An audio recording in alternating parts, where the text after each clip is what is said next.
Welcome to Repertoire Wednesday with my dad, Dr. Joel Tranquilla. Thanks, Everett. Today we're going to take a look at I Cannot Dance by Larry Nickel. And I'm joined by my good friend, Anna-Marie Ryan, to discuss the music. Anna-Marie is a wonderful singer and conductor. She's a member of the Inspiro Choral collective, and she's a soprano with the Canadian Chamber Choir. Welcome, Anna-Marie. Thank you. I'm excited to have the chance to dive into this piece.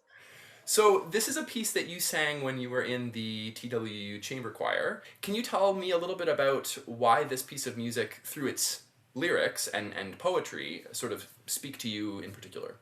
So I think, one of the things I've been really reflecting on lately personally is this idea of partnership and leadership, and also just like what it means to engage in something like a dance. One of the things that's been really made evident by this whole pandemic is how art is not meant to be created in isolation. I mean, we can obviously, in the depths of this sort of frustration that we might experience, come up with something really powerful. But ultimately, what we as artists and musicians are really missing and longing for is community. And there's so much of, we just need to work with each other to be able to support each other in order to really thrive and grow. The beginning, which is marked lacrimoso, which is sort of an inauspicious beginning, and then when the rubato section comes at letter A, it is this sense of just barely being able to articulate what is fully formed, but you're almost just unable to say it aloud, and it's these little snippets of that opening phrase, I cannot dance, oh Lord. It really borrows from this earlier style, and the Swingles, of course, were famous for taking the music of Bach and setting it in a very jazz-inflected way.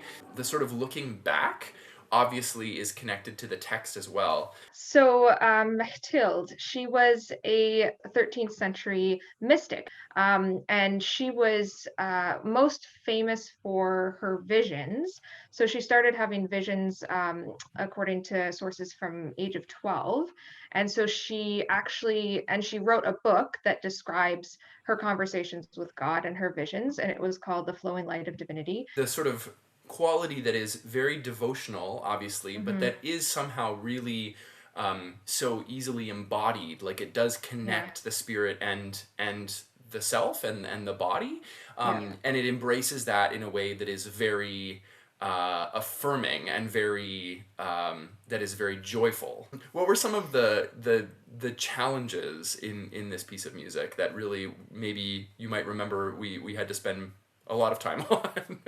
Yes, I remember that we lived with this piece for quite a while as a choir.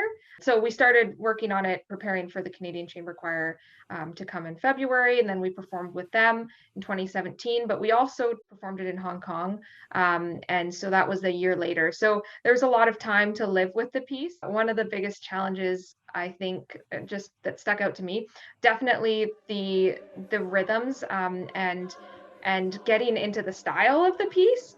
And also at times the vocal lines are very independent, and at times we all have to be exactly in sync with all of these syncopations. And so trying to find that balance where it's like, okay, when is one section leading or not? And when are we all supposed to be exactly in sync, but also in this state of like flow that comes with that dance style? Was pretty challenging. I think, in general, especially with different mixed meters and trying to understand, where are the strong beats, where are you just kind of letting the notes go by, and how to get everybody on the same page with that sort of interpretation, to feel that music, especially if you've never had any experience with flamenco dancing or with those sort of idioms. Like it's one thing to say, okay, like, look at all of these notes and rhythms on the page. It's another to be able to feel how that's supposed to feel, and really allow that to become embodied, I think. What would be a favorite moment of yours in this piece? The letter F, dolcete me satare. Like when we got that, it was so cool. The favorite moment for me, I mean, I really love the ending, because I do think that it really is this wonderful culmination. And for for the conductor, that's that wall of sound is something that I certainly miss from I love those interludes as well, and I love not just the loud moments, but the ending here is pretty exciting. This piece is published by Cypress Choral Music. For details on how to order this music and to check out more great repertoire, be sure to visit cypresschoral.com. The Canadian Chamber Choir series for accomplished choirs is one of several great collections curated by outstanding Canadian choral conductors. A huge thanks to Anna Marie Ryan for joining us today. See you next Wednesday for more great Canadian repertoire.